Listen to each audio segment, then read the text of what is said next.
MA उत्तरार्ध के विद्यार्थियों, जैसा कि आपको ज्ञात है, हम धर्म और संगीत के पिछले व्याख्यान में इन दोनों के अंतः संबंध पर विस्तृत चर्चा कर चुके हैं, किंतु विषय की व्यापकता को देखते हुए, विषय के विस्तार को देखते हुए आज हम उसी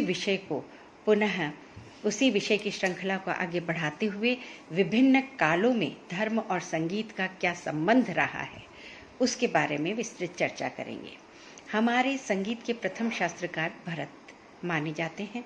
उन्होंने नाट्यशास्त्र में संगीत को नाट्य की शैया के रूप में प्रतिष्ठित किया है।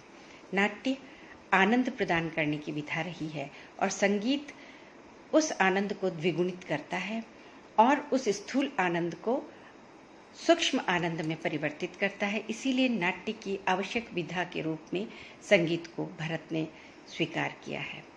13वीं शताब्दी में आचार्य शारंगदेव ने संगीत रत्नाकर में उल्लेख किया है, उस गीत की महिमा का बखान कौन कर सकता है। धर्म, अर्थ, काम और मोक्ष की प्राप्ति का मात्र यही उत्तम साधन है। 12वीं शताब्दी में ही गीत गोविंद के रचयिता ठाकुर जयदेव सिंह के अनुसार नाद को ही नाद ब्रह्म संज्ञा है। ब्रह्म का स्वरूप वही नादमय है, अतः नाद की साधना से ही ब्रह्म तत्व का साक्षात्कार संभव है। वस्तुतः संगीत का उद्गम जो है वह नाद है और उसे साक्षात ब्रह्म माना गया है। प्राण और अग्नि के संयोग से नाद की उत्पत्ति मानी गई है, जो कि अनंत है, अनादि है, शाश्वत है और सनातन है। इसीलिए कहा गया है नादाधीनम जगत सर्वम। वस्तुतः संगीत साधक स्वर ब्रह्म की दुनिया में लीन होकर जिस अलौकिक रस की प्राप्ति करता है वह ब्रह्मानंद स्वरूपोत्तर है। यही सत्य चित्त आनंद स्वरूप साक्षात ईश्वर का रूप है। संगीत वस्तुतः आत्म विस्मृति की उस दशा तक साधक को पहुंचाने में सक्षम होता है जहां परम तत्व विद्यमान होता है और साधक उस आत्म विस्मृति की अवस्था को प्राप्त हो जाता है। अब हम ऐतिहासिक कालक्रम से अगर चर्चा करें तो हम देखेंगे कि पाषाण युग में संगीत स्वरों से व्यक्त होता था। भाषा के आंख खोलते ही संगीत धर्म से अलंकृत होता। ताम्र युग, लोह युग में आर्य और द्रविड़ों ने तो धर्म को अमूल्य धरोहर के रूप में संगीत को स्वीकार किया है। हम बात करें वैदिक काल की, तो वेदों में भारतीय संगीत पवित्रतम आध्यात्मिक पृष्ठभूमि पर ही आसीन दृष्टिगत होता है। वेदों में सामवेद संगीत का वेद कहा गया है, जिसके लिए भगवान श्री कृष्ण स्वयं कहते हैं वेदा नाम सामवेदोस्मि। वैदिक काल में यज्ञ वेदी के समक्ष छंदबद्ध ऋचाओं के साथ में संगीत का प्रयोग किया जाता था। अतः वैदिक कालीन संगीत, जिसको कि हम स्वर्ण युग के नाम से जानते हैं और जो कि भारतीय संस्कृति का परिचायक काल है, जिसमें संगीत भारतीय संस्कृति की आध्यात्मिक पृष्ठभूमि का दर्पण बनकर सभी को प्रभावित करता है, उस वैदिक काल में संगीत चारों तरफ से धर्म से आबद्ध दृष्टिगत होता है। भगवान श्री कृष्ण स्वयं कहते हैं मद भक्त्या यत्र गायन्ते तत्र तिष्ठन्ति नारद। मेरे भक्त जहाँ गायन करते हैं, मेरा यजन करते हैं, हे नारद, मैं वहीं पर विद्यमान रहता हूँ। उपनिषद काल में इसी संगीत की महिमा का बखान करते हुए आध्यात्मिक धरातल पर कहा गया है वीणा वादन तत्वज्ञ श्रुति जाति विशारद, यानी वीणा वादन के तत्व को जानने वाला, श्रुति और जाति का विशारद, ताल का ज्ञाता बिना किसी प्रयास के ही मोक्ष मार्ग को प्राप्त कर लेता है। अब हम बात करते हैं पौराणिक काल की। पौराणिक काल में आप देखिए, ब्रह्म पुराण के अनुसार संगीत प्रारंभ में ब्रह्मा के पास था, ब्रह्मा से सरस्वती, सरस्वती से नारद और नारद इस विधा को जो है वो पृथ्वी पर लेके आए थे। आदि महाशक्ति शिव से भी संगीत का संबंध जोड़ा जाता है, जो कि तांडव और माता पार्वती लास्य नृत्य की जननी मानी जाती है। माता पार्वती की शयन मुद्रा को देखकर शिव ने दारवी वीणा का आविष्कार किया और इसीलिए शिव पुराण में संगीत का संबंध शिव और पार्वती से जोड़ा गया है। यही नहीं, हमारे भारत के जितने भी देवी देवता हैं वो संगीत से किसी न किसी रूप से जुड़े हुए हैं, संगीत की किसी न किसी विधा में निपुण हैं। यथा शिव तो साक्षात्कार तांडव, पार्वती लास्य और वीणा पाणी देवी सरस्वती, वहीं नारद करताल बजाते हुए और भगवान श्री कृष्ण मुरली अपनी बांसुरी की विधा में पारंगत होकर जन जन का मन मोहने वाले इसी रूप में हमें भारतीय आध्यात्मिक पृष्ठभूमि में दिखाई देते हैं। यही नहीं, हमारी भारतीय रागों के कई शास्त्रीय राग ऐसे हैं जिनके नाम जो हैं वो भगवान से जुड़े हुए हैं, यथा राग शंकरा, नारायणी। इसी तरह तालों के नाम गणेश, ब्रह्मताल, रुद्रताल, ये सभी संगीत और धर्म के अंतः संबंध को हमें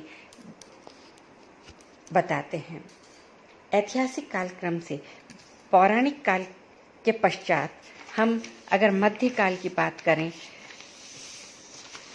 अच्छा पौराणिक काल में हम रामायण और महाभारत की भी बात करें तो ये दोनों ही ग्रंथ जो हैं वो संगीत से सराबोर हैं। रामायण का गायन तो अभी भी किया जाता ही है और महाभारत में भी अनेकों स्थान पर जो है वो संगीत की चर्चा हमें देखने को मिलती है। श्री कृष्ण तो स्वयं ही बांसुरी बजाने वाले देवता रहे हैं और उन्होंने संगीत को अपनी रास लीलाओं के माध्यम से जन जन तक पहुंचाया, जो कि आज भी संगीतमय है। और ये दोनों ही ग्रंथ जो हैं वो धर्म और संगीत को एक सूत्र में बांधने लायक हैं। रामायण में तो रावण को भी वीणा का विशारद बताया गया है, यानी कि संगीत सुर और असुर दोनों ही प्राणियों को समान रूप से आनंद प्रदान करता है। अब हम मध्य युग यानी भक्ति काल की अगर हम बात करें तो भक्ति काल में संगीत अपनी पूरी पराकाष्ठा पर था। मीरा, सूर, तुलसी, कबीर सभी का यानी सभी की भक्ति जो थी वह संगीतमय थी। भक्ति काल में सगुण उपासक सूर, तुलसी, मीरा, तो निर्गुण उपासक कबीर, जिनका हठ योग, जिसमें वो कहते हैं आदि नाद अनद्वयो ताते उपजो भम, यानी कि कबीर स्वयं भी उसी नाद के उपासक रहे हैं जो कि ब्रह्म जहाँ से सृजित होता है, अनुभूत होता है, यानी कि हठ योग में भी उसको माना जाता है।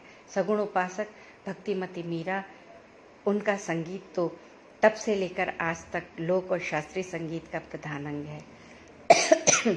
इसी तरह से सूर के पद रास लीलाओं में नृत्य के रूप में, तो गायन में विविध विधाओं में धमार, ध्रुपद, ठुमरी वगैरह में गाए जाते हैं।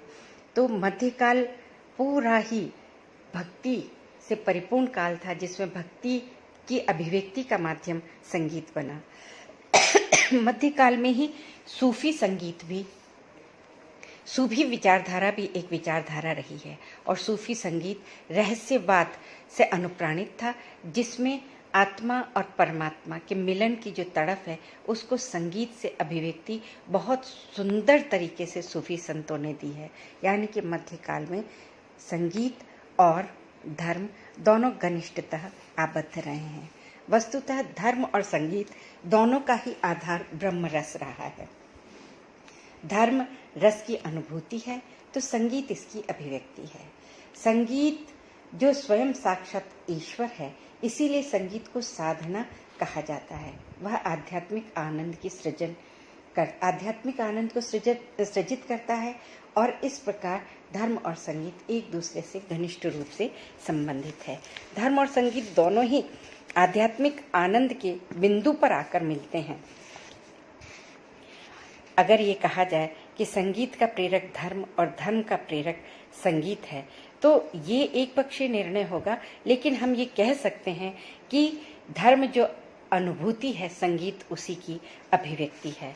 अब अगर हम आज के परिप्रेक्ष्य में बात करें तो वर्तमान समय में संगीत जो है वो धर्म से थोड़ा दूर होता जा रहा है। केवल ध्रुपद, धमार और कीर्तन जैसी प्राचीन जो विधाएं हैं उसी में ही संगीत जीवित है और आज इस वैश्विक संक्रमण के दौर में और हमें उससे बचाना बहुत ज़रूरी है।